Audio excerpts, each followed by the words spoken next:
is fantastic. Welcome, everybody. This is the June 10th meeting of the Hudson River Park Advisory Council. I'm Tammy Meltzer. Welcome to everybody. And let's start with attendance. Please make sure that you have logged in. The attendance form is on the agenda.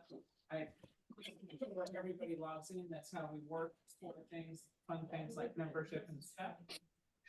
If everyone hopefully has had a chance to read the minutes from the May 14th meeting, can I, is there a motion to approve the minutes? Second?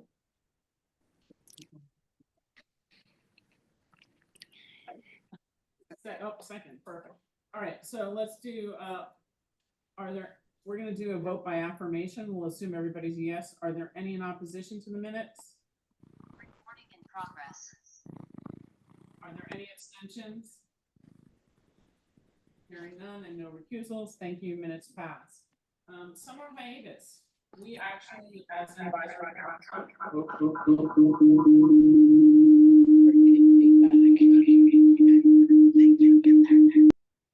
Echo from Mary. Yeah, we got him. The advisory council is required to meet 6 times a year. We usually meet more often, but we do take a hiatus when the community boards are off. So this is our June meeting. We'll be taking a hiatus unless there's some emergent need for July and August, and we will work on a lovely date. Hopefully see you all in the park around July 4th, and we'll meet again in September. And we'll poll to get a definite date that makes sure that we avoid for the balance of the year all the holidays and such and such. All right. With that, let me pass it off to Dan Miller. Hi there, I'm Daniel Miller. I'm the second vice chair of the advisory council representing CB2. I'm actually now going to be the alternate, and my colleague Susan Kent, who's the CB2 chair, is going to be the voting member. But as we transition, I am helping out the advisory council. I hope to see you at most meetings. We're going to start off with a roll call vote, beginning in alphabetical order with elected officials. If you could just say here. Assembly Member Blick's office. Here. Assembly Member Simone's office. Here. Assembly Member Rosenthal. Assembly Member Fall. Community Board 1 is here. Tammy. Here. Susan Kent is here. Jessica is here. Congressman Golden's office. Kevin. Here, I'm online. Thank you. Congressman Nadler's office. Councilmember Marte's office. Councilmember Botcher's office. Councilmember Brewer's office. New York City Council Speaker 1 appointment. Alan Oster. Senator Hoylman's office. Here. That was Jonah or Brian? Sorry, that was Jonah. Thank you, Jonah. Please look. Chelsea Pier's Management Foundation. Here. Alex, thank you. Chelsea, Senator Catter's office. Sorry about that. Yeah, I'm here. This is Stacy. Thank you, Stacy. I missed that one. That's okay. But Robert knows exactly everybody in order. So.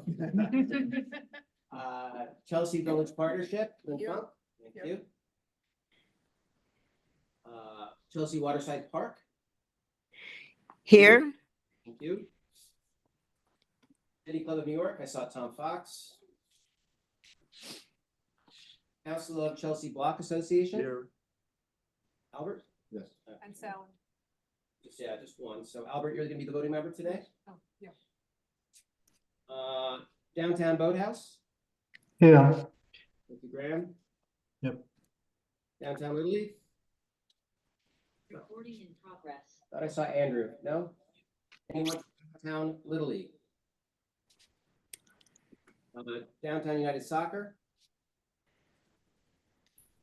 Friends of Pier 84. Yep. That Leslie or Susan? Leslie. Thank you, Leslie. Greenwich Village Little League. Anyone from Greenwich Village Little League? Hudson Guild. Anyone from Hudson Guild? Ken? Hudson River Foundation. Rob or Clay? Hudson River Park Friends. Anyone from Hudson River Park Friends? Hudson River Water Trail Association. Yeah, that's me. I'm here. Thank you, Rob. Intrepid Sea Air Space Museum. Barry, I see you. Little Island. Here. Thank you, Michael. Manhattan Youth Recreation Resources. Asha, you there? New Yorkers for Parks. North River Historic Ship Society. On people. Pier 66. Here. Village Community Boathouse. I'm here, Sally Curtis. Thank you, Sally. Waterfront Alliance. Katie's here. From West Beach Houses. Transportation Alternatives. Going from Transportation Alternatives. Borough of Manhattan Community College. Doug, are you here? Fulton Houses, Hector? Yeah. Thank you, Hector. And we have two members, Sharon Kaplan, Upper West Side Strategies from Life Sci. You here today? And then New York Cruise Lines. Great. They're not officially members because they have to be ratified by the Hudson River Park Trust, but they did get votes in the last election, and they are anticipated to be ratified at the next board meeting. And then I'm not going to be taking your attendance because that's on the next on the list. So that should be everyone who should be voting. Excuse me, I might have missed it. This is EE from BP's office. Borough President's office. The Borough President's office is not a statutory member. I know, and just Sorry. Sorry. So We what- appreciate you coming. So one of the reasons we're taking a roll call vote is because we are going to be voting for executive committee members, membership. And before I actually talk a little bit about the acceptance of our two new members, I would like to open the floor to anyone who would like to become executive committee member. We do have a request from all the sitting executive committee members to run again. That would be Isaac Daniel Astrachan, that would be Martin Sweeney of the Downtown Boathouse. Isaac Daniel is from Dusk. And then finally, Mary Hapstrid from Lilac. So, and yes, and then we also have a separate category. So we actually have 3 spots for member or community member organizations. And there's 1 spot reserved for elected official representatives. And Wendy is planning to run again. She has reached out to the elected officials to see if anyone is looking to run as well. I have not heard any differently, so it looks like Wendy's seat would be good. So I'll open the floor to any nominations for folks wishing to become advisory council executive committee members. It usually meets a week before we have a full council meeting where the agenda is discussed, and we usually meet in the mornings, and it usually just takes about an hour, and it helps us sculpt productive meetings for the months ahead.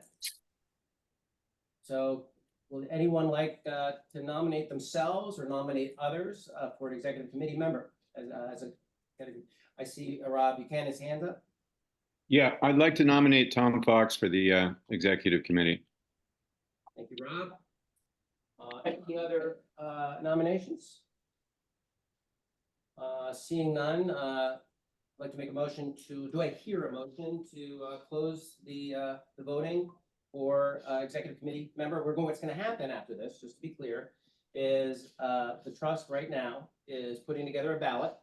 And everybody who Wanted more? said they were here is going to. Thank you. Now, You're not on camera. to vote. It's not going to be, a rank what's it called, rank, Ranked choice. what's that? It is not ranked choice. Yes, not ranked choice. It's a straight vote. There'll be 4 people on the ballot. You should vote for 3. It's not in any specific. And then the results of that election will be announced at the end of the meeting.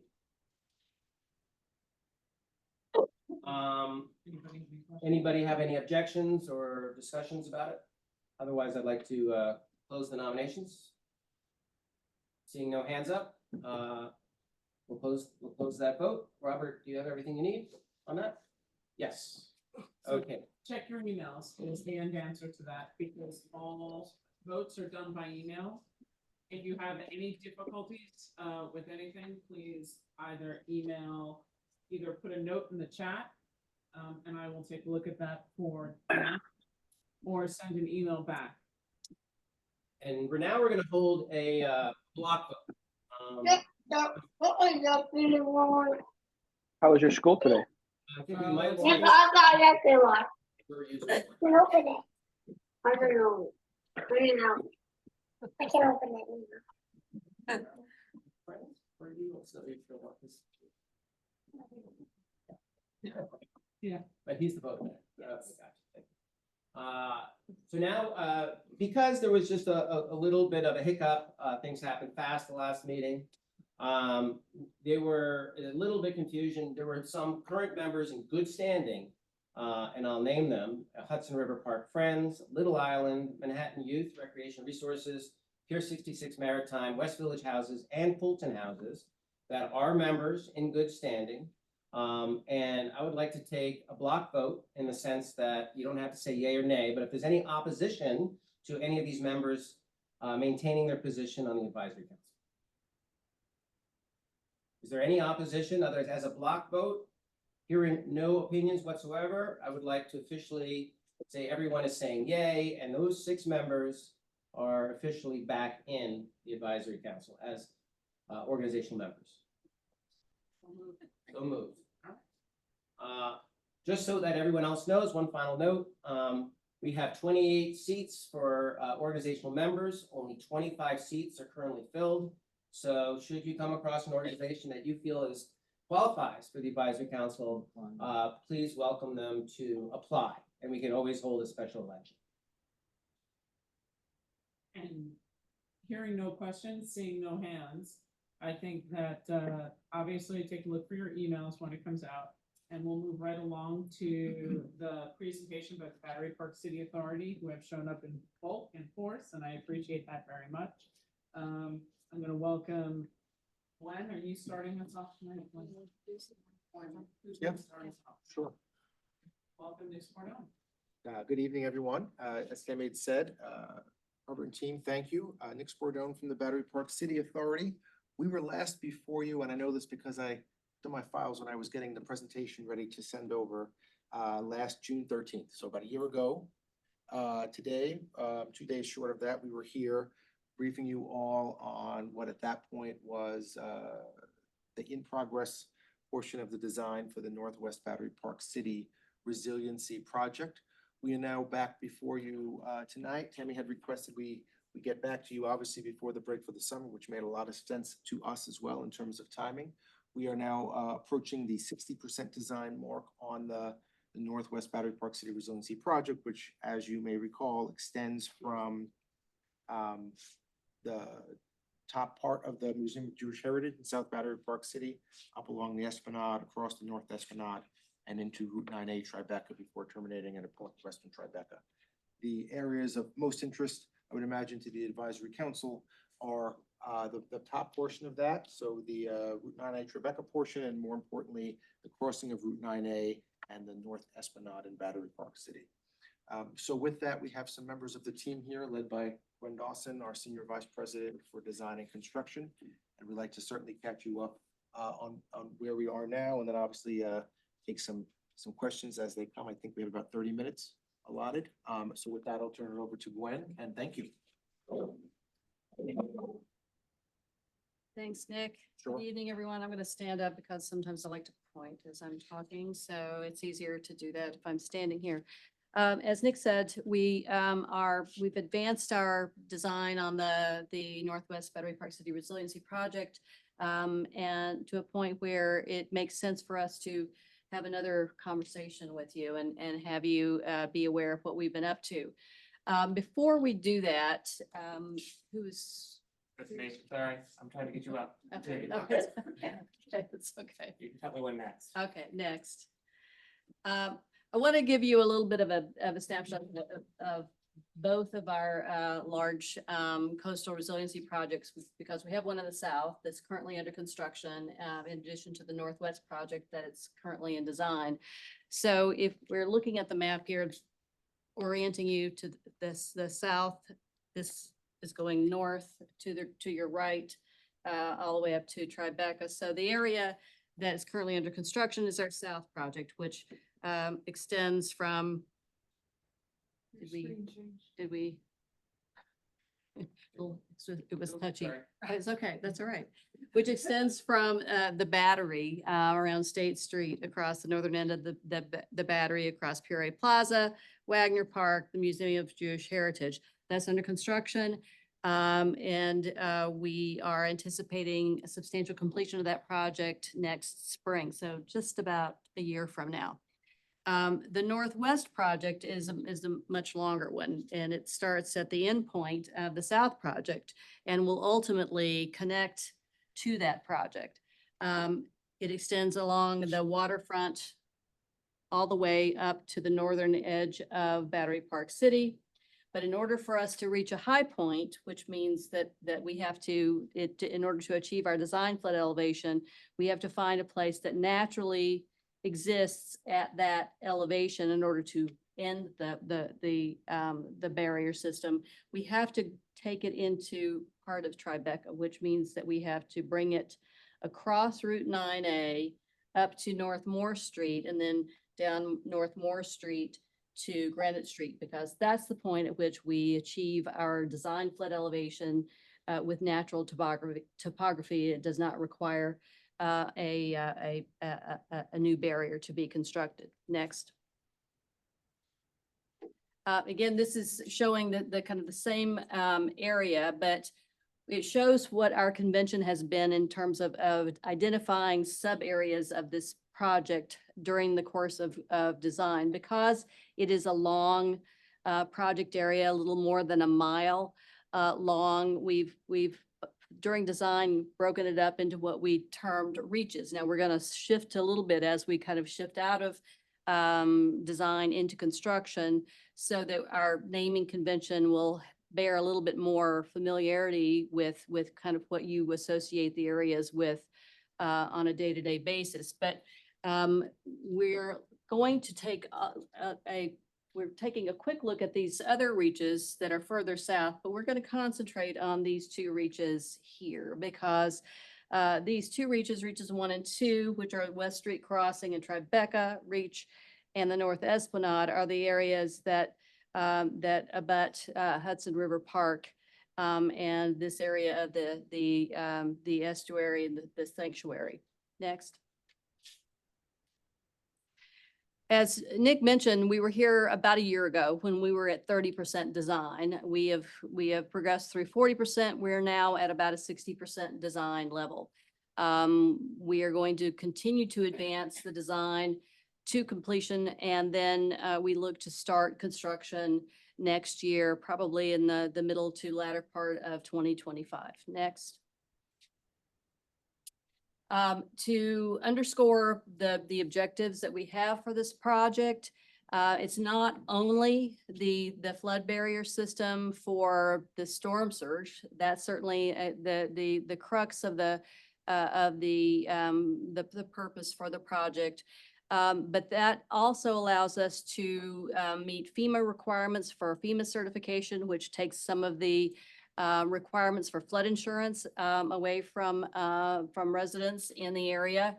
We're going to achieve risk reduction for a 2050s 100-year storm, which includes 30 inches of sea level rise. We are favoring passive elements over deployables, meaning we're favoring those that are kind of interwoven into the natural landscape and don't have to be put into place or deployed in some fashion. Even though we do have some of those, and we'll point out those as we go along. We want to minimize disturbance to the residents and businesses and public spaces to the greatest extent possible. Even though naturally there will be some disturbance that's associated with construction of this project. We also want to address frequent rainfall events, because those are certainly things that have contributed a lot to flooding, in addition to the storm surge, the coastal storm surge. We want to make sure that we can integrate the flood barrier system into the current public realm and maintain and enhance those public areas to the greatest extent possible. And of course, we want to do it in a sustainable fashion to the extent possible. Next. The Reach One update. So orienting you to what we're looking at here. Again, here's the estuary sanctuary. Here is Route 9A. We're looking, this up is north to Northmore, and then the alignment goes east to Granite Street at this point. You can see the properties that are along the way, the Independence Plaza, Borough of Manhattan Community College. As we get further down here and as we go into Reach 2, you'll see Stuyvesant High School there. So next. We've changed orientation here now. South is to the left and north is to the right. But it this gives you a little bit of an idea of some of the design constraints. This area is loaded with utilities. So we have storm sewers, water pipes, relieving platforms, trees, a lot of things that we have to either work our way around, go over, under, or relocate. Next. The existing condition here is shown with, again, Harrison Street at the bottom in the middle, the park up here, the North Esplanade, and Route 9A, and then North Moore Street. Next. When we were here last, we talked about what the concept was, the design concept was at that time. The design concept at that time was to create the flood barrier system by bringing it up North Moore Street, taking it down southward along the Borough of Manhattan Community College frontage, crossing at just north of Harrison Street through Swing Gates, creating a little bit of a section of the barrier in the median, crossing over to the west side of Route 9A, and then taking the barrier southward along the bikeway walkway until we get to the area just east of Stuyvesant, at which point the barrier system turns westward. And I guess I shouldn't touch that. Now we know why we. It goes westward along the outside of Stuyvesant High School. There was a lot of concern about that alignment because, as we found during our coastal modeling process, the barrier that was required in order to meet our design flood elevation was a pretty big barrier. And so we were looking at barriers that were to be installed along the bikeway walkway next to the park, which this says top of wall at 17.5. That's from sea level. But the actual height of intervention, or the wall itself, would have been between 9 and 10 feet tall. And that, of course, was of great concern to a lot of folks who didn't like that idea at all. We looked at ways that we might be able to do it with partial solid barrier with a deployable element on top so that it wouldn't have to be fully deployed at that height all the time. Still, it posed a very significant visual barrier and some risks to sight lines for pedestrians and motorists along Route 9A. So following the time that we were here last, we took another look at how we might be able to do this a different way. Next. So we have at our 60% design level, we now have moved that barrier alignment from the west side of Route 9A over to the east side of Route 9A.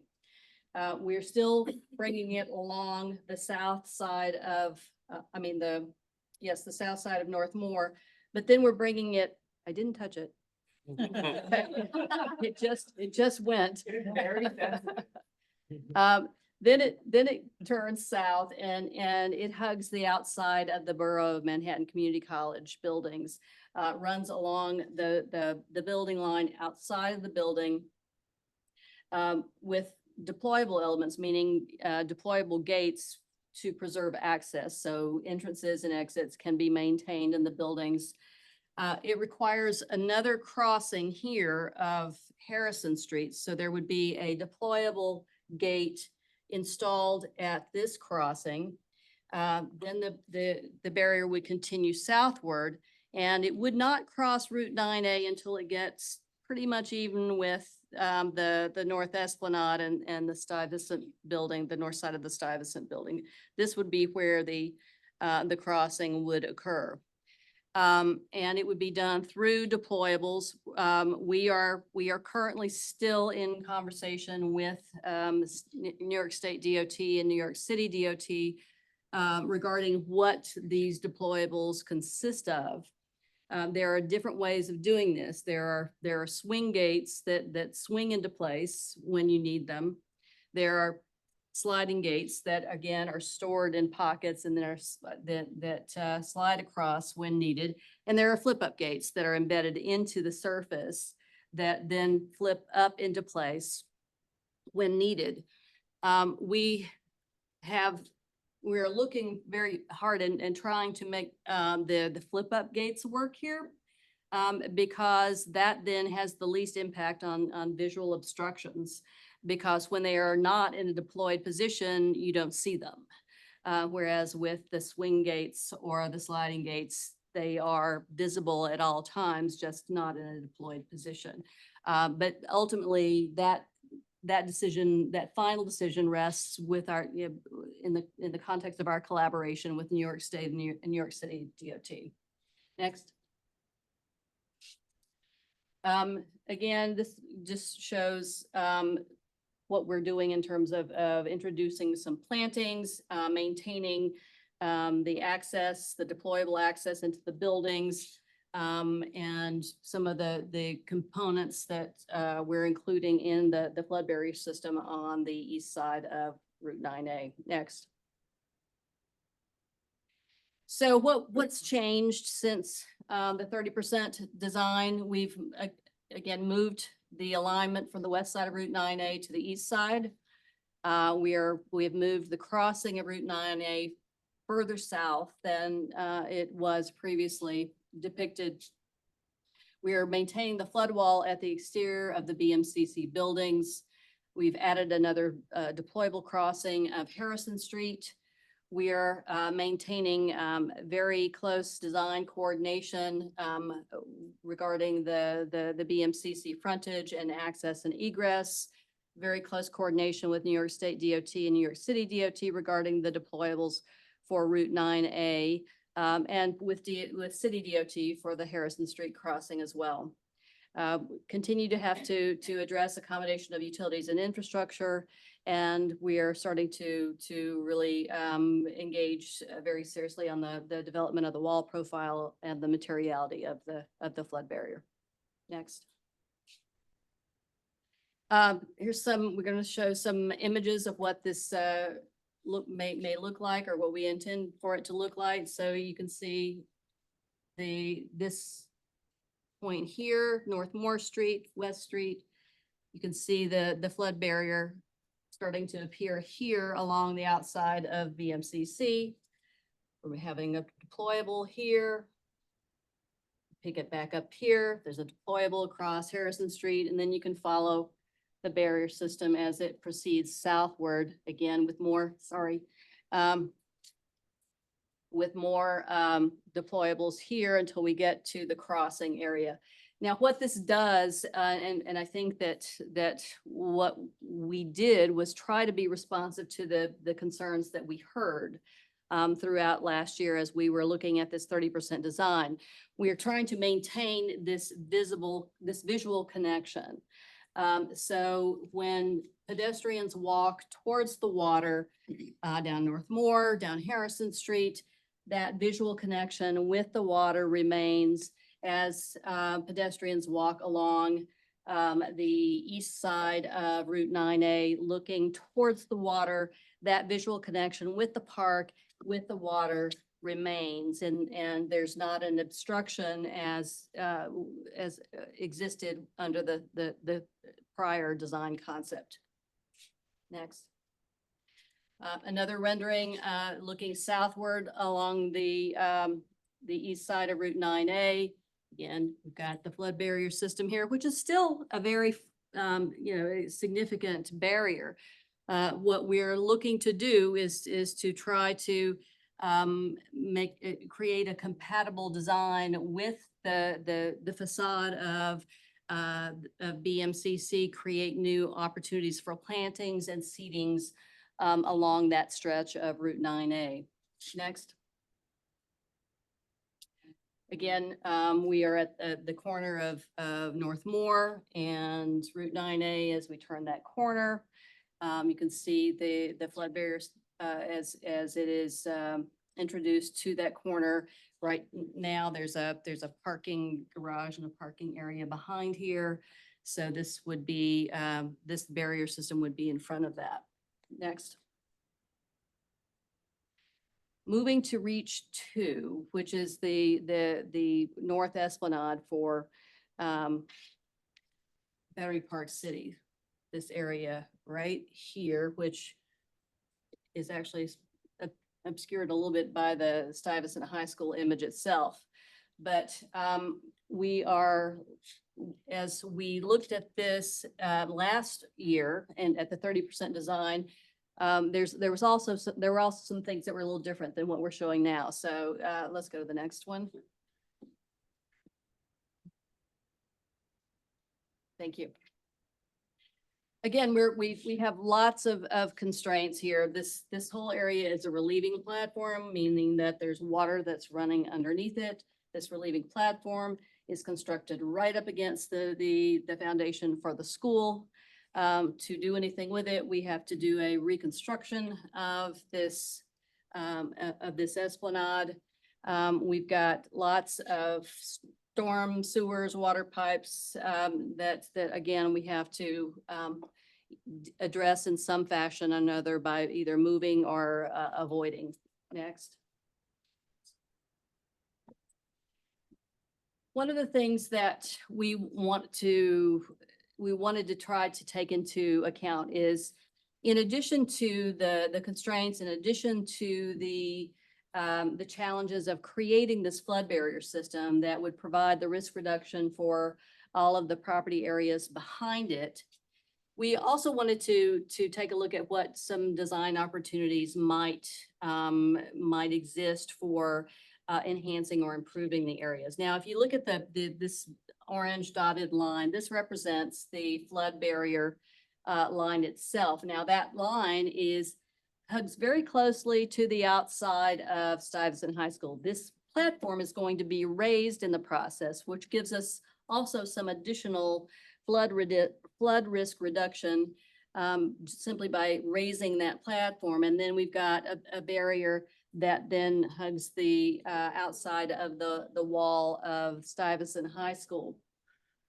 But this barrier takes up a little room when it goes in, and this is already a very highly trafficked area. So one of the things that we wanted to try to look at is whether or not we could we could widen the shared use path so that we could try to decrease conflicts to accommodate in this area. We understand that the bikes are not allowed along the waterfront in Hudson River Park, but they are allowed here along the North Esplanade. But we wanted to make sure that we weren't creating an opportunity for conflicts. We wanted to be able to try to address some pinch points in the circulation, capture more sunshine. And we wanted to try to see if there were opportunities to enhance the connectivity, the connection point between Battery Park City and Hudson River Park, because a lot of folks travel here every day. They don't realize there's a difference between Battery Park City and Hudson River Park. They just realize it's a nice spot, and to the extent that we can perhaps make this a little bit nicer and more hospitable in terms of a connection point, we wanted to be able to look at that. And of course, we have to make sure that we are maintaining the schools access and egress all along the way. Now, part of what we started to look at as part of the design would it be possible to create some additional width to this North Esplanade in order to accommodate these other goals? Also, there's another objective that's important in the project, and that is adaptability, because we don't want to spend the time, the effort, the money associated with this project based on our projections, only to realize that maybe we were a little short of the mark 10 or 15 years from now, and maybe we need a little bit more height than we originally anticipated. So adaptability is important, so that as we go along, as new information becomes available, as new projections become available, if we need to increase that design flood elevation a little bit in order to get more protection, we have the ability to do that. And part of looking at that objective here is whether the raising of the platform, the flood barrier, but also being able to make that platform a little bit wider gives us more opportunity for adaptability. Next. So now what we're looking at, we had, is this, I'm sorry, is this This is now. no? Is this now? Okay, I'm sorry, I thought we, Proposed. This is our proposed. Our current proposal. Sorry, I meant. I'm sorry. I think it's out of order. I think it's out of order. Okay. Can you go ahead one? No, that's, there we go. Okay, sorry, it was out of order. What we were here last year with is a concept that contemplated extending this esplanade at various points, a little bit, as you can see, it kind of curved. We called it the wave at that time. So there's a little bit of an undulation there. And there was again, not a lot of receptivity to that, because in some places it required quite a bump out up to, what was the distance at that point? Maybe I think we went like in total 17 feet. 17 feet. Okay. So we wanted to try to make the space a little bit more usable and a little bit more streamlined. So if we can go back now 2 slides, here we go. We decided that it would be better to simply take it out a uniform distance here, which is 6 feet. So we're extending it 6 feet, and it's a cantilever extension. It's not being extended out into the water. It's being extended over the water by 6 feet. And we have been working very closely and intently with Hudson River Park Trust on how we might achieve this extension, because we realize that there is an encroachment that is a result of that into area that is within Hudson River Park. So we are continuing to work on that. There are potential options available. What we may wind up with is some form of an easement that is created so that we are able to achieve that extension. Now, one of the things we're also looking at is a way to soften this corner and to create an extension or create a slightly larger point of extension here in the corner. I realize you don't actually have to touch it. You just have to get really close to it and it reacts. So we can create this curve here. And this is an area where I didn't even get close to it that time.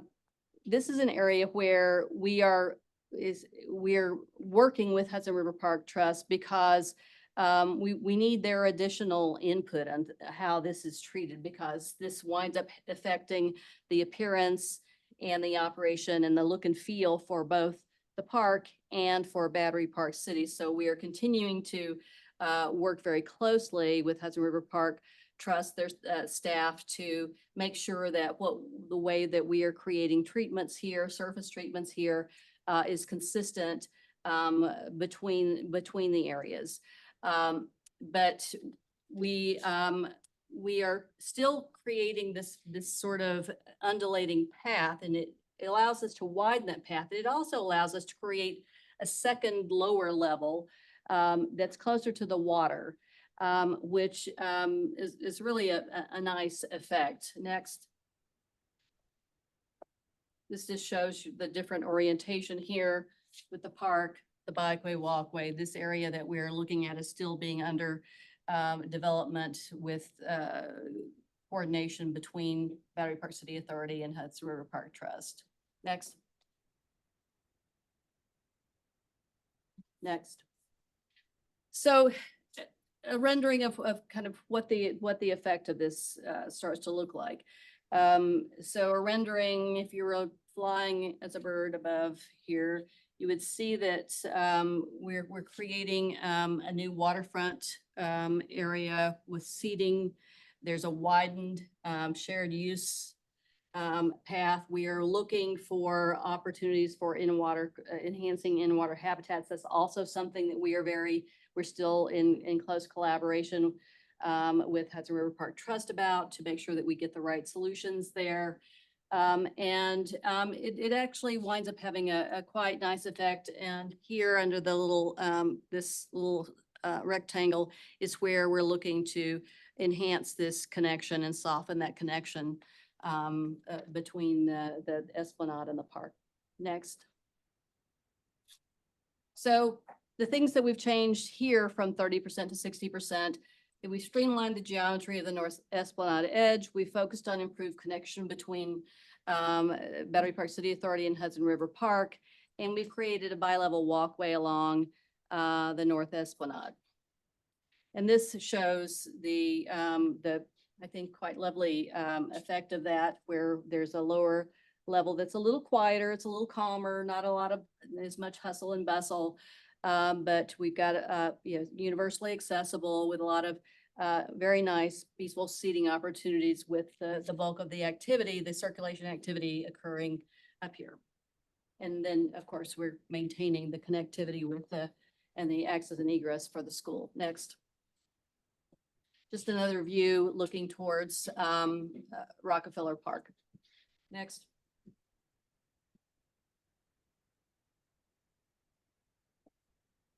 We still have a lot of agency coordination that we have to do with Hudson River Park Trust, state, city DOT, New York City DEP, New York City SBS, U.S. Army Corps of Engineers, New York City DEC, and we have to coordinate and be compatible with whatever other projects may be happening in the area. So we still got a lot to do. In addition to the flood barrier system, kind of a late entry to this project, something that we didn't really necessarily count on at the very beginning of the project.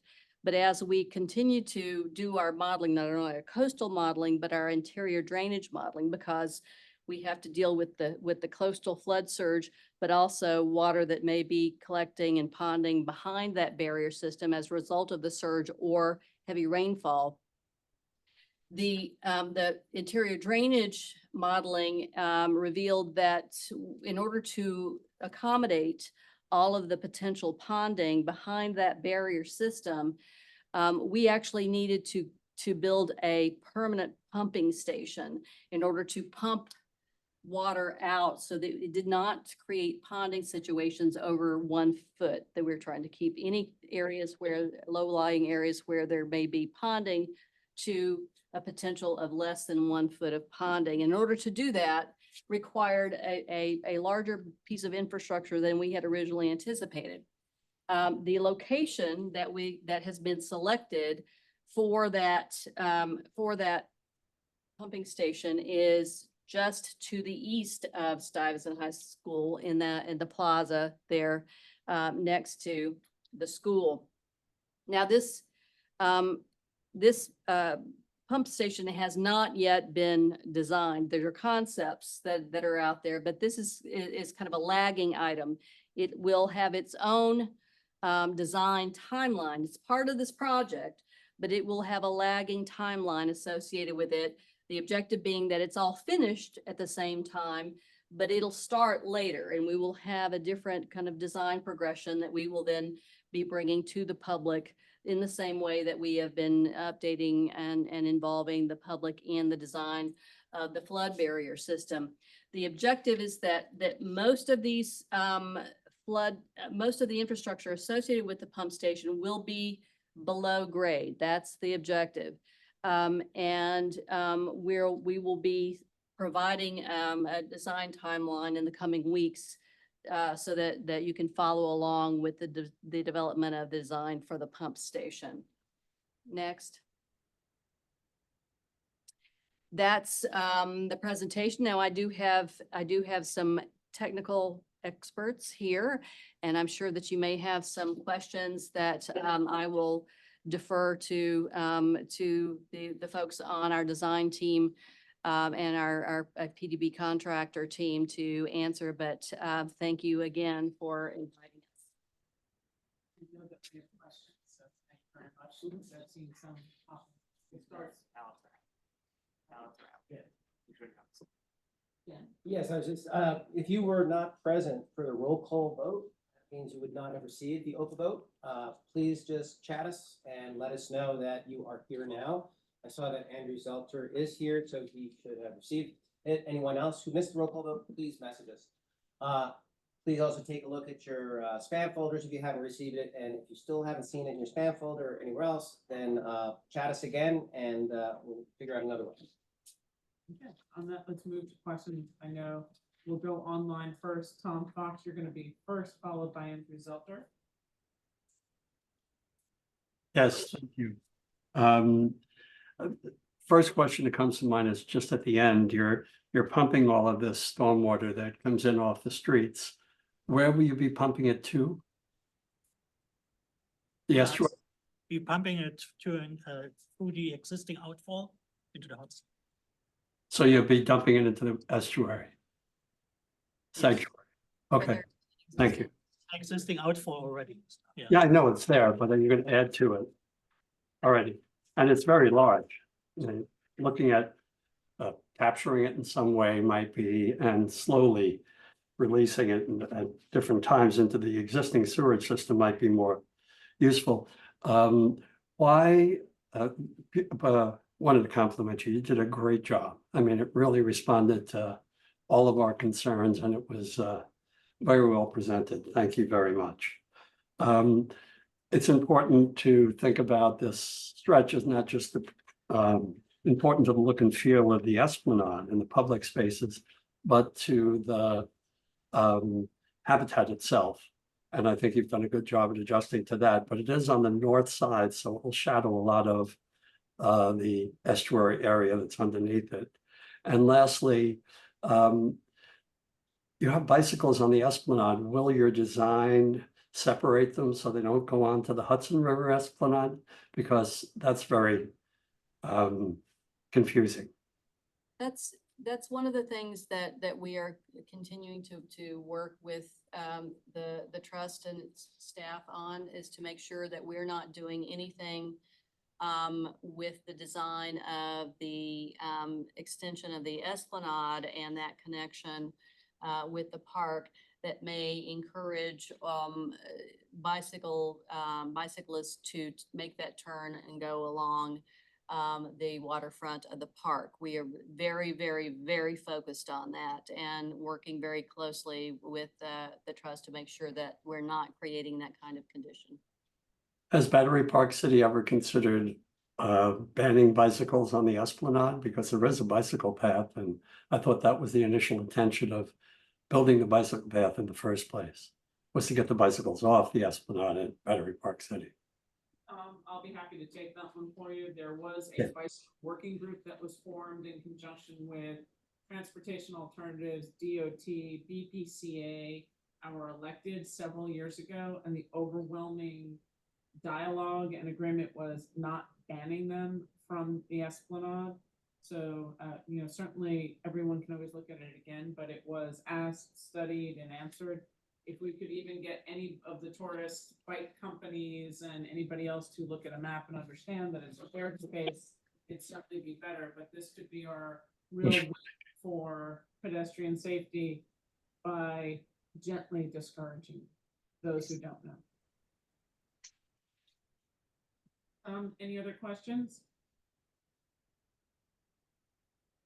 I'll take that as a no. Andrew, you're next, and then Mary in the room. So thank you for the very detailed update, very informative. One question I had, you expressed, I believe you expressed a preference for trying to utilize the flip gates along that certain area of the west of 9A. Have you identified any major impediments that might prevent you from further investigating or exploring that option? We have looked very closely at it and studied it quite intently and studied areas where they have been utilized in other locations. I think that part of the collaboration and coordination that we're having with the DOTs is related to concerns that they may have about the maintenance. Things like snow plows and things of that nature, and how those kinds of equipment might interact with the mechanisms associated with the flip up gates. So we're quite sensitive to that, and we want to make sure that all of those concerns can be answered. And if not, then we want to make sure that we can be responsive to what the alternative may be. But that's an ongoing conversation, and it's we expect that we will be able to resolve that in the coming weeks. Great, thank you. Thank you, Andrew, Mary, and then Dan. I think my computer just went dead. Yeah, at first I'm glad that the view down Northmore will be preserved because my ship is at the end of the street. And because of that, I'm interested in water transportation. And I knew from a public meeting I went to that we're only going to lose add 6 feet to the Esplanade, lose 6 feet from the water. And the concern previously with the wider Esplanade was that we'd be losing moorings in the marina. I was glad to see you representing moorings in the marina, but are we indeed not losing any? That's my first question. Do we have an answer to that? I think this is also in discussion with with the trust. I mean, we have this is in the end of the day like a collaboration. So during construction, there will be definitely some impact. I mean, we have to be aware of this. Long term. Long term, this is really up. I mean, up to the discussion with the trust. Yeah, I think that certainly the objective is to minimize any impacts if there are any long term. Then, as Roberto pointed out, there will be impacts during construction, but the objective would be to have little, if any, long-term impacts. I don't have a precise answer to that right now. And this, because I'm also a preservationist, when you go up Northmore, are you actually ending on the west side of Greenwich? Because the other side of Greenwich is a historic district. Yes. Thank you. Yeah. Yeah, so thanks so much for the presentation. I agree with Tom. There are a lot of things that were implemented. One of the questions that we had in the last few meetings was, how is this going to impact, in your opinion, the areas north of, Northmore. There are, Citibank is right there, then you have Huber Street, Lake Street. And I know that's outside of your purview, but do you anticipate a similar implementation of barriers north, of Northmore? I know it's outside your purview, but as a community board two representative, it'd be good to go back and say, this is what's happening just south of our border. You have Google, but it's raised up, but there are many buildings that are right there on the waterfront. It's an excellent question, and it's one that has come up and we've been asked many times in the past, and it's one that I don't think we still have a very great answer to. As you recognize, there's little that we can do as Battery Park City Authority to expand beyond what our area of jurisdiction and purview is. We certainly encourage any efforts to take that level of risk reduction and protection further north. And I know that that's part of what the HATS study is intended to address. And I realize that that's not very far along. So I'm sorry, I can't give you a lot in the way of really encouraging information as to the progress of the areas north of there. So I want to get back to the flip gates for a minute. Make sure you introduce yourself, so. Oh, Sally Greenspan, Councilor Chelsea Block Association. The flip gates, when they're not deployed, are around 9 feet high, and when they're deployed, they're about 18 feet high. Is that correct, what I was looking at? No, what is the? No, the flip up gates are actually at grade, so when they are not deployed, you will not see them So actually. they're flat. Yeah, they are flat, and then when they are deployed, they are between 9 and 10 feet. They're how high? Between 9 and 10 feet, I think, in that Okay. location.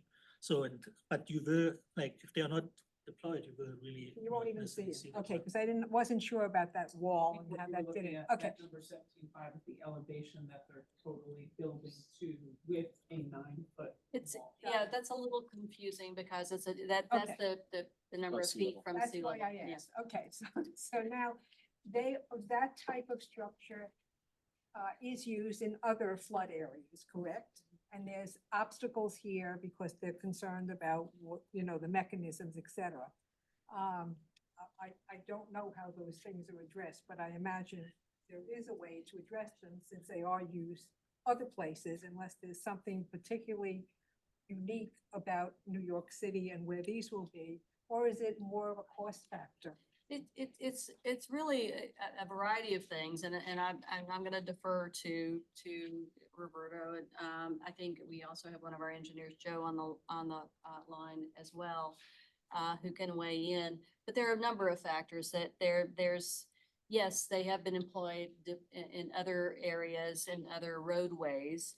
There are a collection of circumstances here that we're going to have to make sure fit and are suitable that relate to the width of the roadway, the level of activity on the roadway, the weather conditions that impact the roadway. So there are many factors that kind of go into a conclusion as to whether it's a suitable solution. But we are certainly trying to progress that discussion so that there is in the final analysis a completely informed decision that everyone can understand regardless of which way it goes. Just one more question.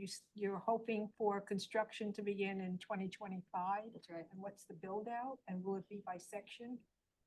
We are starting to put together some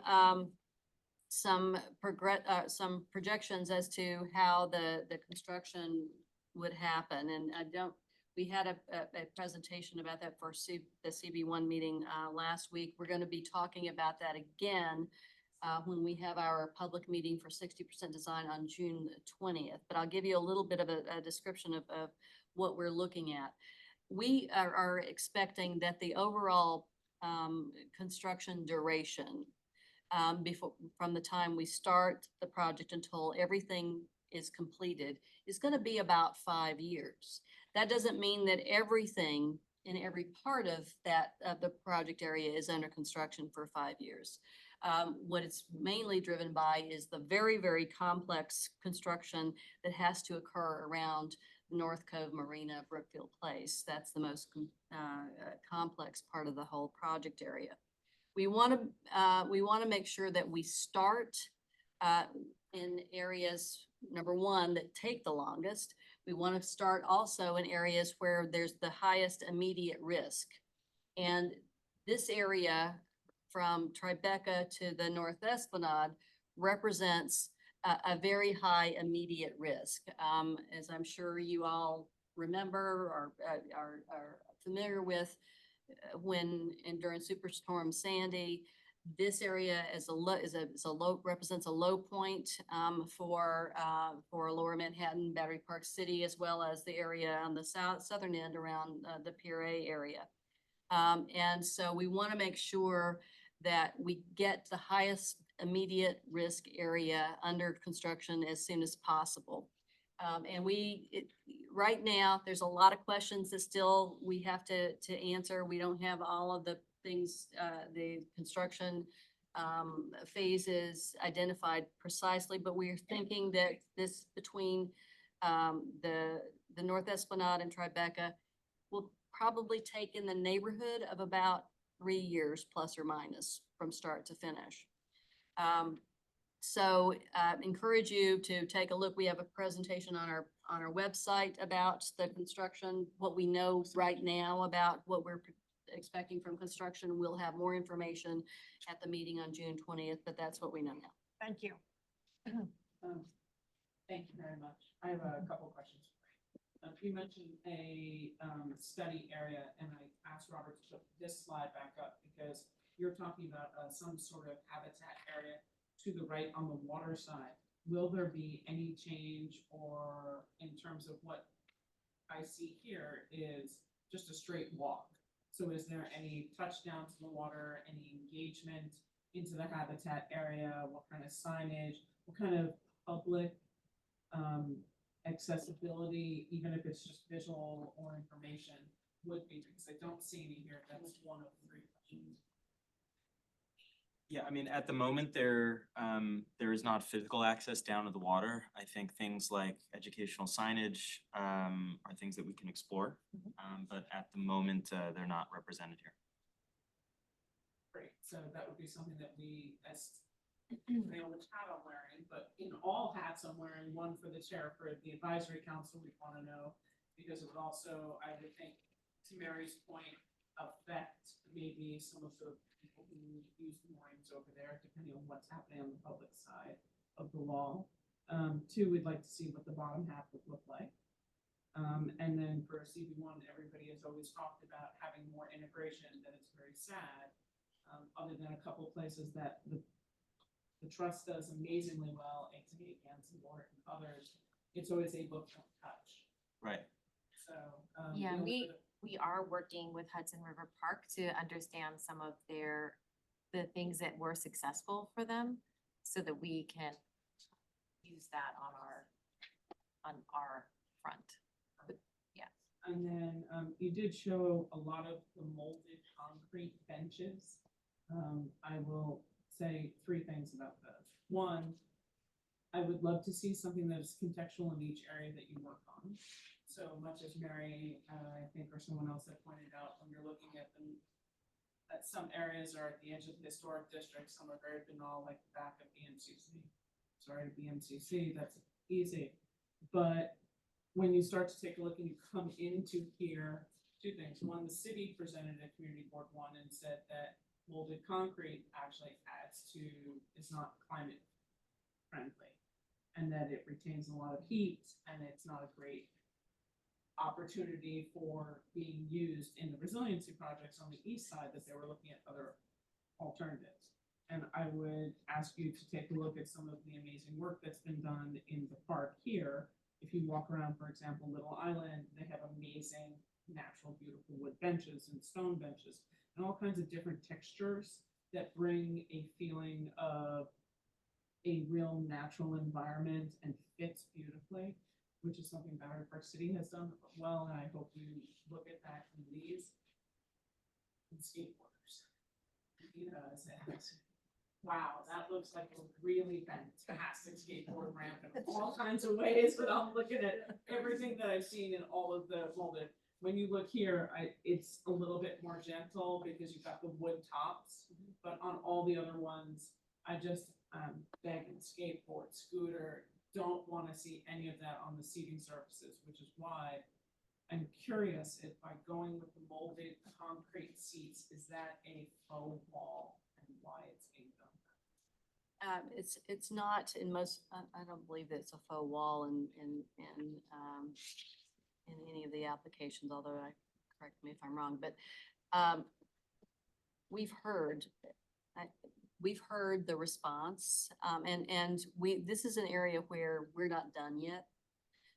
In terms of finishes and you know, the way that colors, materials, finishes, we're not done yet. So we have welcomed that feedback, and our team is continuing to work on that because we hear that and we think their point's well taken. So we will be coming back with some additional information. There'll be a table that'll be set up at the June 20th meeting that will have a lot more detailed information about what we're looking at in the way of materials and what some of the options may be. So we're continuing to progress that.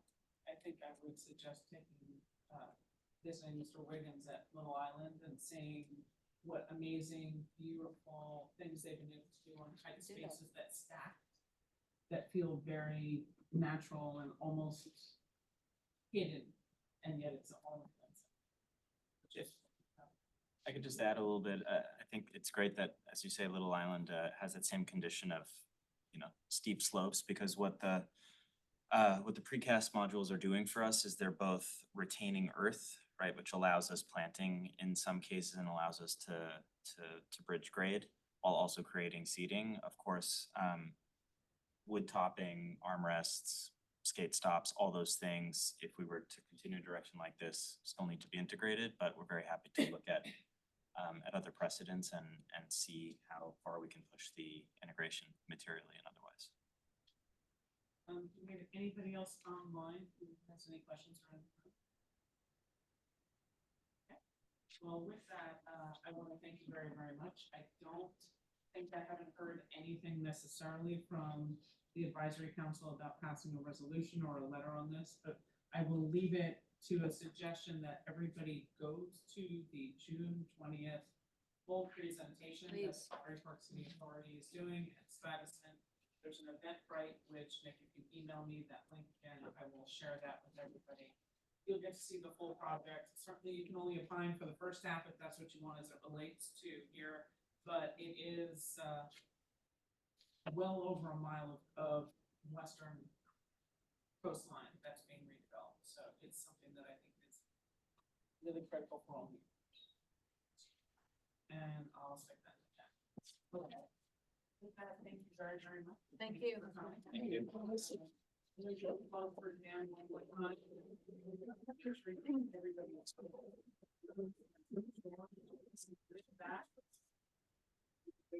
Minutes so they can quietly depart because of the mics, and then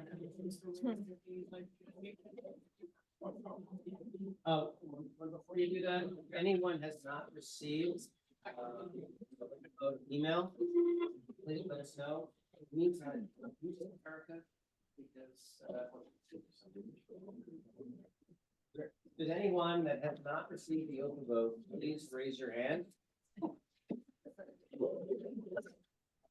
I don't see any hands. No, I haven't, but I assume I'm not supposed to. oh, no, you should have received it, but you have to be ratified. Your vote may not count yet, but we do want you to vote, Peter. Okay. So you're receiving it in a moment. Okay, thanks. And Robert, Peter from New York. There is. Peter Thomas, there's a dissent.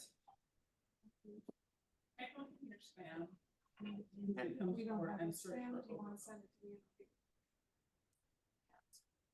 Or you can send it to me, Robert. Hector, you also have it.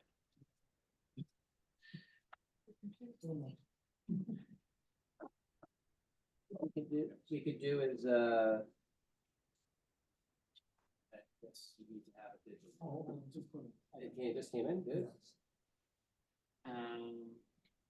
Okay, Richard, did you find it? Yes. Peter, I don't see it. you wanna come check your email, just make sure we have it right?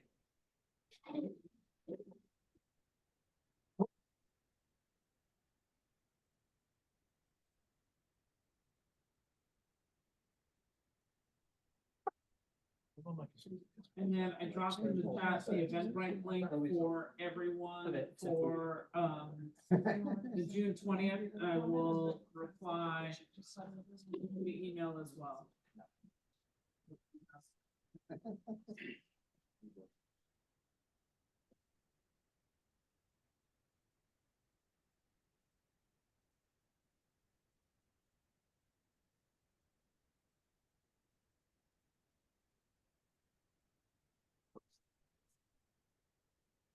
Okay, Michael, you ready to go? Sure. How would you like it to roll?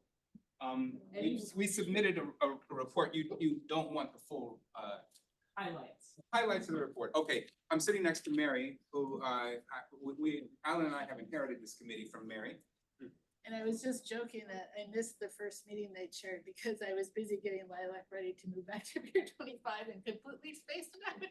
So I knew it was in good. So, in attendance were, my co-chair, Alan Oster, who's not here tonight, and he informed me. So I knew I was on my own before. Robert Atterbury was there, Robert Rodriguez was there, Chris McGann, thank you, Paul from HRPT. Susanna Go, my colleague, who is new, and is, working operations at Little Island, supports our director of operations, Sean Cargill. Susanna will be attending with me. She takes notes for us, and she's, quite bright and has a great future. So this is a good opportunity for her to sit in. Alex was there online, and Erica Bates. So we talked about, hi. I was there as well. I'm sorry, Dan Miller was there. Dan Miller was there, but Dan Miller lives in my heart, so I forgot. And so was I. So was Tom Fox. Thank you, Tom. Everybody contributed to the conversation. I recorded some things and I will just do the highlights again. Probably got 2 more minutes left. Discussion number 1, we agreed on the safety committee's main goal. The goal of the safety committee is to make recommendations to the trust. We do so by making our first recommendations in our report to this council. And then the executive committee decides what gets forwarded up. Discussion number 2, we agreed on the safety committee's standing agenda. That standing agenda is printed, was sent to you. We will be initiating and utilizing the standard agenda at the second meeting. We did not utilize it at the first one, but we reviewed it. As a reminder, it includes a report. Hopefully, I think it'll be from a safety report from Chris McGann, and also Robert Adbury will be there to help us answer questions and also give any reporting that is appropriate and necessary. Our basic agenda goes through and looks at every aspect of the park. And it just gives people an opportunity to give their updates and then to consider things like signs, et cetera, blah, blah, blah. So if you want to look it up, look it up. I won't read through it here again. We made agreements about how we want to work together. Mary created a beautiful, a nice environment. I was always happy to show up at 9 o'clock in the morning on a Wednesday. And we want to continue that kind of thing. So we made agreements just about how we're going to, when we have difficult conversations, honor each other and create space for it. I think it's really important that we have those kind of agreements, and we spent some time doing so. We defined the priority topics that we want to address in future meetings. I will skip stones through some of this, and then I'll leave space for anybody who was there, because I need other people to reflect on the experience. As a facilitator, do not make all the decisions. I make sure that everybody can participate and that the work is effective and useful and meaningful. The topics listed below will be discussed at subsequent meetings of the safety committee. These are Gansevoort. There's some concern about the safety of the tidal pools. We'll discuss that. The Greenway, we talked about it ad infinitum. Our goal is to figure out how do we more effectively address these concerns about electric vehicles on the bike lane. Resources, We are interested, someone made this suggestion, to, can we ask commercial tenants to contribute more toward overall park safety and security? These are questions that we're considering. PEP, can we examine HRPT's relationship with PEP in service to improving the approach to security issues like graffiti, vandalism, and theft? Data, there's a need for data to inform our decisions and discussions. Maybe we could do a survey, was a suggestion. What data do we need and how do we get it? Those are the questions. We will also look at, committee members have been invited to submit their questions to HRPT staff by email to me, committee co-chair, michael@littleisland.org. That would be great. All your questions will be transparently shared with leadership of the full council. And then we will decide, they will help me decide, and Alan decide how we will address them or if they will be addressed. Board relations, it might be smart to extend an invitation to board members to join the safety committee, was a suggestion. If so, maybe Jeffrey Lefrancois, Christine Berthet, or whoever executive decides would be good. That is the bulk of our conversation. And I'll leave the floor now open to those who were in attendance, including Daniel Miller and Tom Fox, who were there. I just want to say he's a great moderator and you are born for this. We have fun. Tom? I want to reiterate that you did a wonderful job, Michael. Thank you very much. I'm really happy to work with everybody on this group. Mary really set us up for success. I think we know how to set our priorities, and everybody's invited to come to these meetings. Robert Atterbury? No, not for me. Chris? No, thank you. Great. So you should expect next time that we'll start with conversations, updates from anybody who shows up, committee members, and then a report from the trust, and then we'll address our standard agenda, and then we will dive into some of these questions when time will be a factor. Time and prioritization. Thank you. And thank you very much, everybody. And just remember that if we're going to take action, it comes through the advisory council. So you come just like you presented instead of a general report. We'll pass a resolution and then move that forward to the trust. Right on. That's clear to everybody? Cool. All right, Robert, take us home. Okay. So I know we've been at this a little while. We're close to our time, so I'll be brief. Pier 25 playground. I know folks have been interested in when this play area is going to come back online. We had some logistical challenges with equipment and concrete setting in the right way. So we've been able to resolve those with a new contractor who is able to do both. And we're hopeful to have it in the middle of July. I think it's a new timeline that I have. It is a moving target as they try to finish this out, make sure they have all the pieces. People may not have seen the Pier 45 wood decking project is over. We have replaced it. We were able to reuse almost entirely, or two-thirds of it were 3/4 actually were able to be reused of the wood boards, reducing the amount of new material we were consuming, and the rest was new. We were also able to add some power specifically to the area to help, which will help support our events and reduce our reliance on generators going forward. At Gansevoort, we're still waiting for our TCO for the Gansevoort building. We are scheduled for the middle of June, so we're hopeful to be able to open those restrooms soon. We do have some issues with some of the water on the peninsula for some of our irrigation and other features. So we're hopeful to have those on. We're actively working on those as well.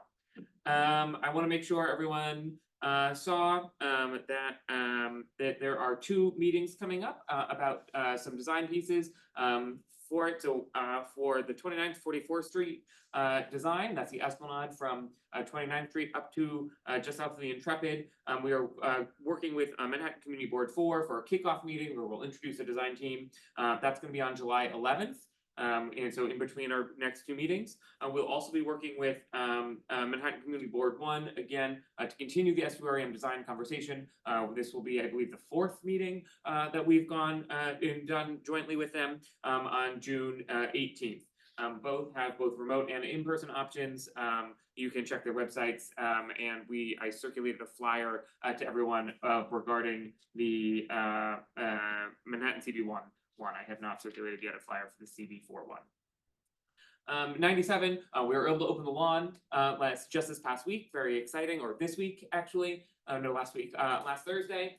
So while we were still working on some of the Belvedere pieces in the building, before the pier kind of opens overall, we were able to open the lawn. Our team is working hard at incorporating sort of what is a new horticulture area into the park. It is certainly a new burden on our operations team, but we are excited to be able to have it. You should go up and visit it. It's actually beautiful. I wanted to flag also over the summer, we'll have our annual DEI panel with the River Project. That's going to be on August 13th.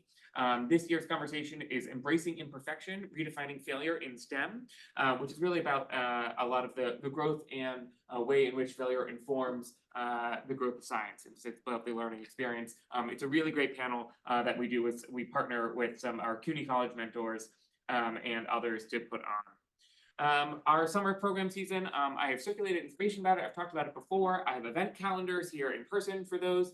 Everyone should come. I do want to highlight a couple of key ones that we have new, things like some of our bike programming at Pier 76.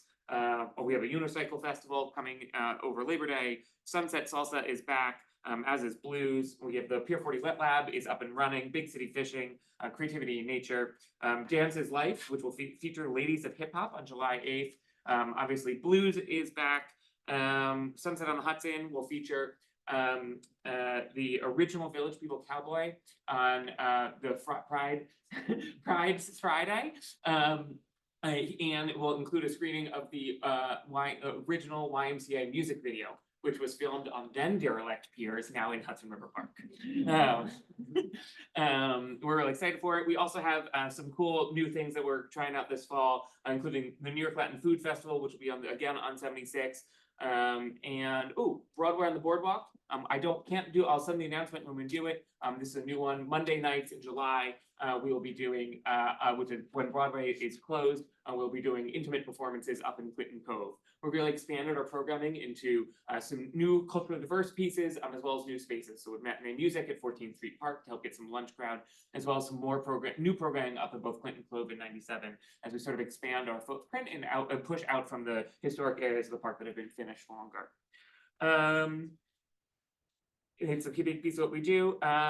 Upcoming Pride and fireworks at the end of this month. Our operations team is hard at work planning both for Pride and fireworks. As everyone knows, Pride in Hudson River Park, we see generally over 10,000 people coming to celebrate Pride, and they're all unique ways, but concentrated on 45 and 46. It's a major operational impact for us, a lot of cleanup to host that event, host that many people safely in that kind of concentrated way. So you'll see, particularly at the end of the month and that last week, a lot of operational activity in that area. We continue to work with New York City on the July 4th plan. It is going to have a major impact on the park. In particular, the July 4th fireworks as a nationally televised event is treated much like, say, New Year's Eve in Times Square or the Super Bowl, in the way that it is a major televised event with a mass crowd. So the security is tight. We will let folks know as those plans roll out. We're certainly trying to work with them to try to keep as much of the park open for as long as the day as we possibly can before it gets sealed up for security purposes. There are going to be public areas within the park. I have a list, so let me know. I'll try to make sure everyone here gets as many invites as I can get out. We continue to work with Pier 94, EDC. They're doing construction up on the south side of Clinton Cove. They have to run some infrastructure work through that to connect to an existing, I believe, sewer line. There will be some closures and detours as they do that work. We're trying to make sure they're moving as quickly as possible. And you can check the alerts page as those go. There'll also be on-site signage. And I'm going to skip some of these other things. Chris, do you want to talk about the incident last week? Yeah, sure. So, Okay. Rob, you can, and we'll come back to you after Chris. okay, last Friday, on the 7th, about 2 p.m., there was a park patron slashed in his arm by an emotionally disturbed person on the Esplanade in front of Little Island. I saw this emotionally disturbed person before it happened. He was someone that didn't appear dangerous, was clearly high on some sort of drugs, came to the park from 13th Street, just was walking around talking to himself. He had some sort of incident with a group in front of Little Island. He had some sort of sharp instrument. It wasn't a knife, it looked like a piece of wire or something. And he swung it. Person got cut in his arm. He then menaced the group he was with. They were able to get free going around the sign, and they called 911. The perpetrator, the emotionally disturbed person, then walked south along the Esplanade, back and forth, interacting with a load of people along the way. Everyone kind of saw that he was not all there, and no one thought too much of it. He made his way down to the LGBT memorial, sat on a park bench, and about 35 minutes later, NYPD responded, and they walked down. They found him sitting in there. They arrested him. He went to the hospital. I guess he cleared, and as of this afternoon, he's being prosecuted for felony assault by the Manhattan District Attorney's Office. It's scheduled to be presented to the grand jury tomorrow. I spoke to them right before I left. We'll see what happens. I'll give you an update on that next time. One other thing I'll mention on public safety, and I just found out about this at 5 o'clock tonight. We've had some scams with phones and people doing fake fundraising for charities or basketball leagues. People giving their phone, yeah, I'll give you $20, and they say, Ellie, it's easier if I just put it in to Zelle you or Venmo. And then while they're putting it in, they change it from $20 to $200 or $2,000. And that scam was running for a while. But the latest I heard, 3 people got hit in 6th Precinct in the park for a Venmo scam. Someone talking to them very nicely and said, oh, can I borrow your phone just to make a phone call? And while they're doing that, they Venmo themselves money. I'm going to send something out about this tomorrow. I just have to do a little research. I was looking tonight, apparently Venmo, you can leave open. Unlike other apps, you can stay signed in and it doesn't require. So I'd advise everyone at the very least, sign out of it so that if you use it, you have to sign in before you use it. And that's it. As always, anyone has any questions, you can email me, call me. Thank you, Chris. We'll go to Rob Buchanan and Tom Fox, and if anybody has any questions. I got more. Yeah, let's get our questions out. Great, Rob? thanks. Yeah, this is just about 4th of July access. And I know that you don't yet know, what all of the areas of the park that will be closed and that will be open. But I think it would really be a service to let us know as soon as you can what the plan is. And I'm also curious about the piers where people pay to go observe the fireworks up close. And I think it would also be a service for you to tell us what the situation is there, how much those people are paying, and where that money is going. I presume it's a fundraiser for the park, but it would be really good to know what the prices are and what the expected revenue is. I think that's the 4th of July is a celebration of democracy, I think.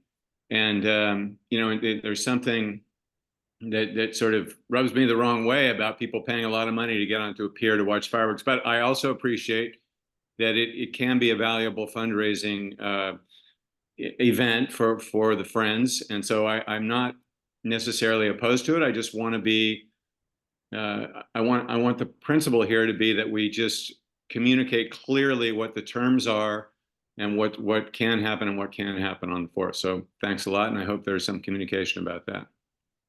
Happy to.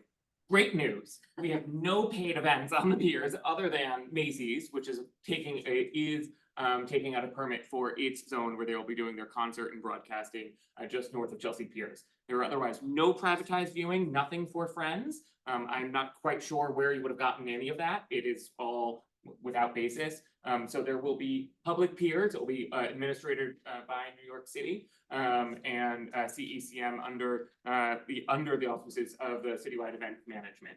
There is not a paid, otherwise paid ticketed viewing section. Okay, that's great. I misunderstood last month's comments about that, so that's really good to hear. Thank you.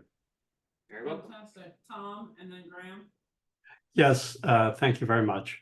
Robert, in reading your report, the last paragraph, I remember us being told at the last meeting that the legislation that was introduced would look at.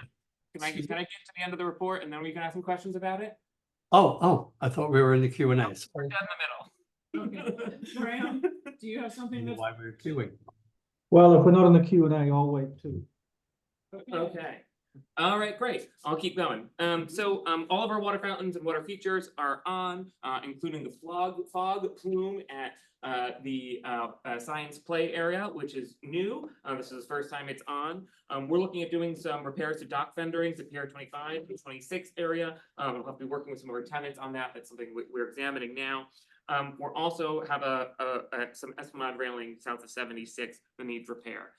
This morning, there was a spill on Pier 25 that was in the first notice on the Lilac, raised an alarm. We appreciate Mary for kicking that off and kicking off our spill protocol. I would volunteer there at 5 a.m. So as far as we can tell, it seems that it was likely an overflow from Manhattan Youth's water feature, although it's something we're still investigating. We have Pier 57 is receiving the Design Trust for Public Space Industry Leadership Award. It is one of its, I believe it's fourth historic preservation award. So it's something we should all collectively be proud of, given the amount of effort that many of those in this room helped in shaping this project. Pier 40, the New York Water Tours began operations. If you see the boats, they are out there. We are continuing to work with them on access and getting their guests in and out.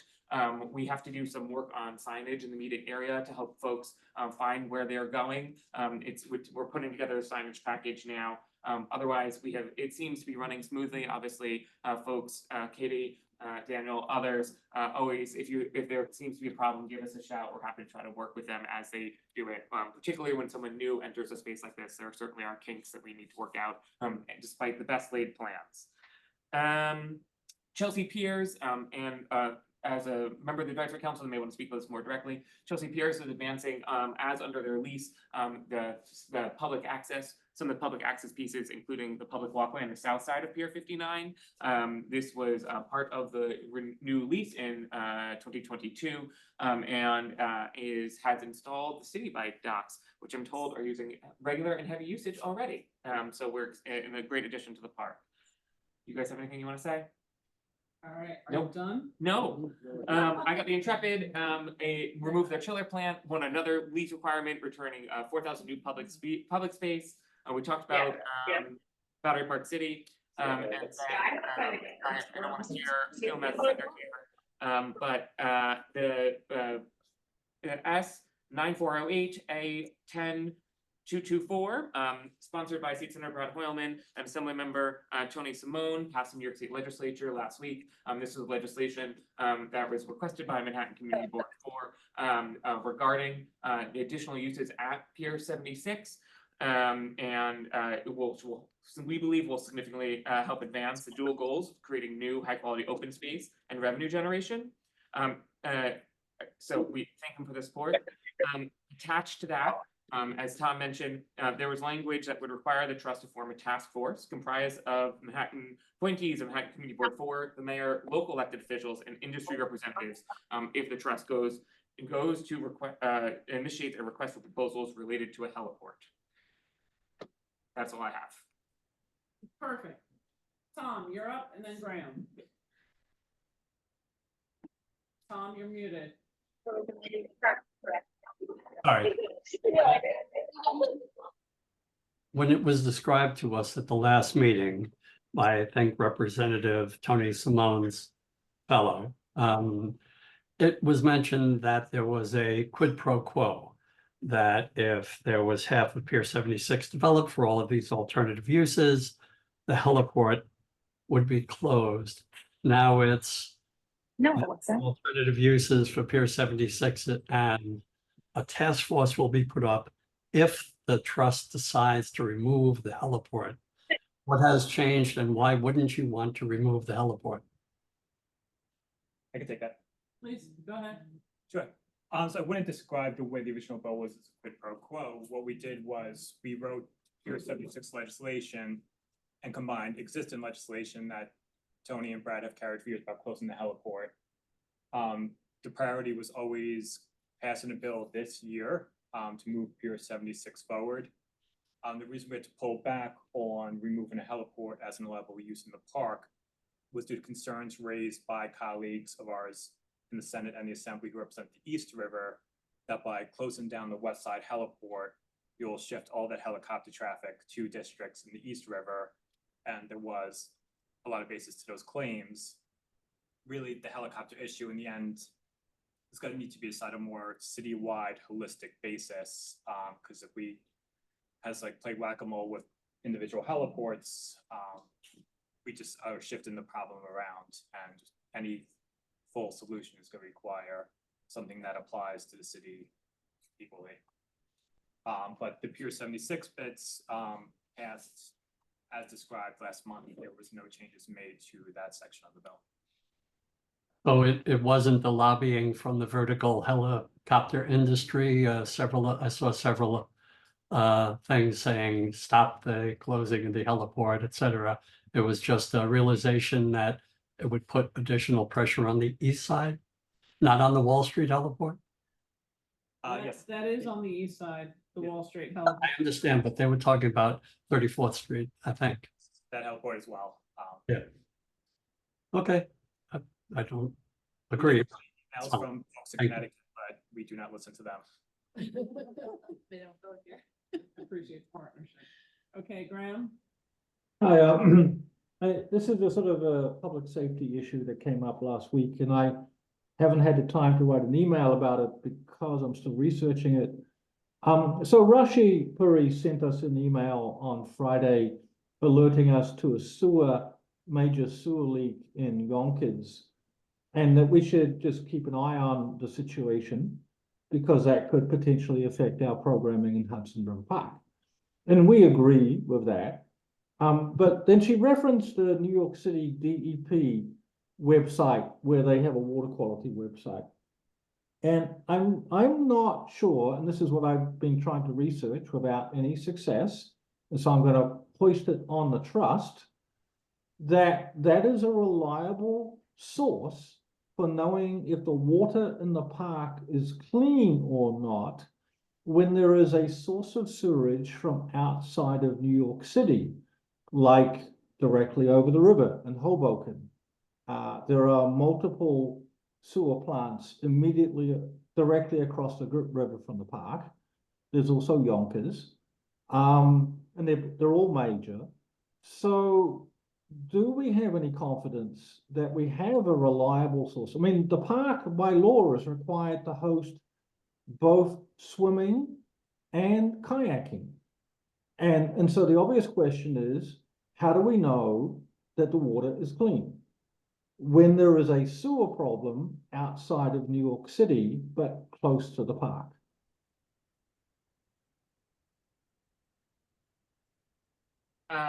So without knowing exactly which one of the several different sites, because I know both DEC and DEP do monitor water quality. DEP and the Department of Health both look at water quality in bodies of water where people may be swimming in New York City. Obviously, the lower Hudson River on this side is not covered under that.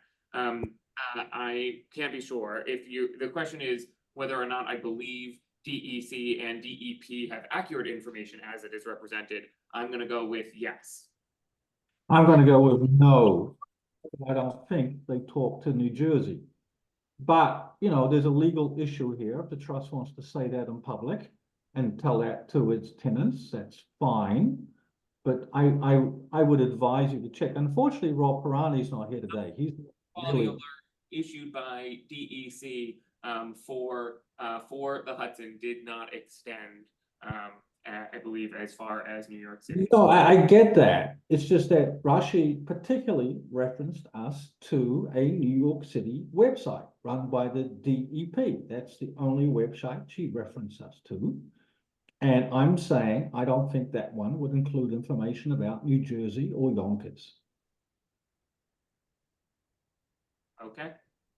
And I would want the trust to check and get back to us, because again, we do host both kayaking and swimming. So I mean, we certainly can. DEP and the New York City Department of Health, both of them do water quality, do it for beaches and other bodies of water. Yeah, but Robert, much more than New York City. put out is The not. rockways, which certainly they do, and they have swimming alerts, and they have bacteria alerts, and they have all those things. Robert, the data they put out is Concept not. that DEP Okay, would hold on, represent quality of Robert, water within the Robert. Hudson. Within the Hudson, without having actually any scientific basis for do so, I think would be faulty. Robert, can I talk? The data that they put out is not a result of testing. It's a result of modeling. They model the climate, they model the rainfall, they know what their sewer plants are doing. The question, it is not a consequence of testing. It takes 24 hours to test. Right? That doesn't tell you what the water is doing today. Right? And that is why I am concerned. So please follow up and find out for the tenants in the park. Thank you. I think this sounds like a great topic. to Water talk- safety is on the standing agenda. Exactly, for water safety, the safety committee, and to talk about the resources that we want to do and whatever resources we need, and maybe providing live links if DE Alphabet Soup has live links that we can share. We can put it on the advisory council homepage that people can link and look. So it's. Okay, Timmy, that's great. Just to add one more thing, in the email from Rashi, she referenced a news report. Right, you would think that government agencies would talk to each other, right? So that doesn't work either. So let's bring it up in the, fine, we're good. From being a community board person for so long, I'd say, no, government agencies don't talk to each other as much as you would think. The public actually does a much better dialogue. I'm not sure what happens beyond that. The DEC alert did not cover the New York City area and the area which you were referencing.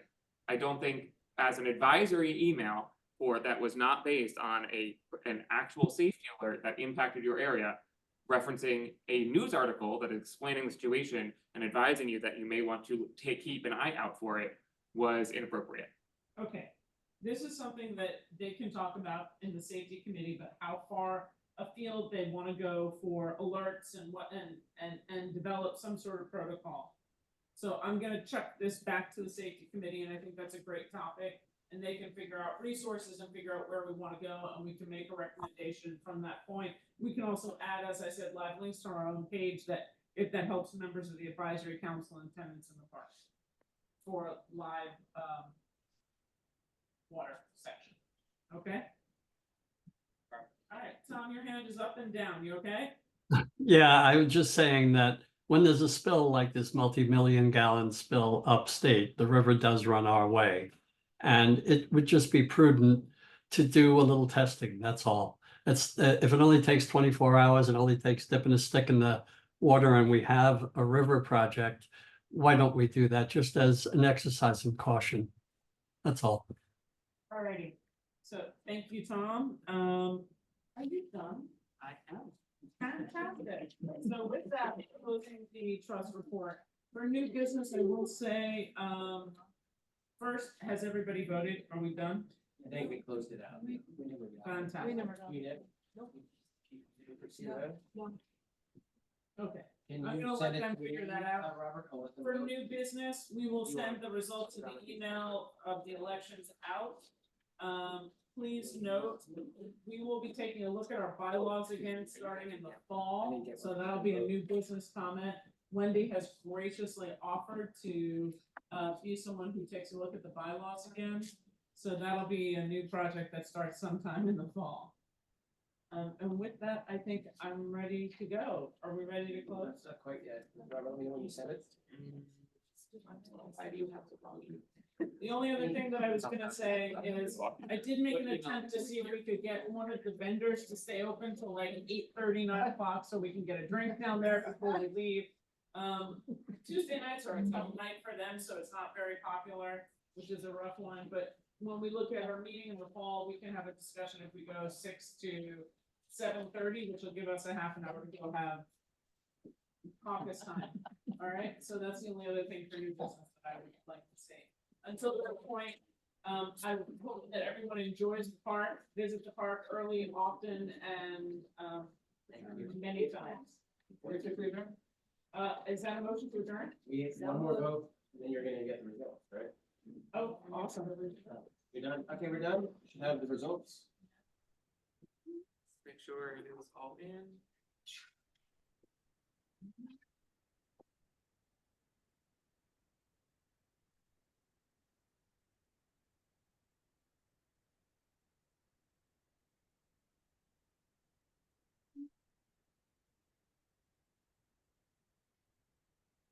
Alrighty, here we are. So we have Mary, Martin, and Tom will be on the executive committee going forward from this month on. Alrighty, and of course, Wendy representing the electeds.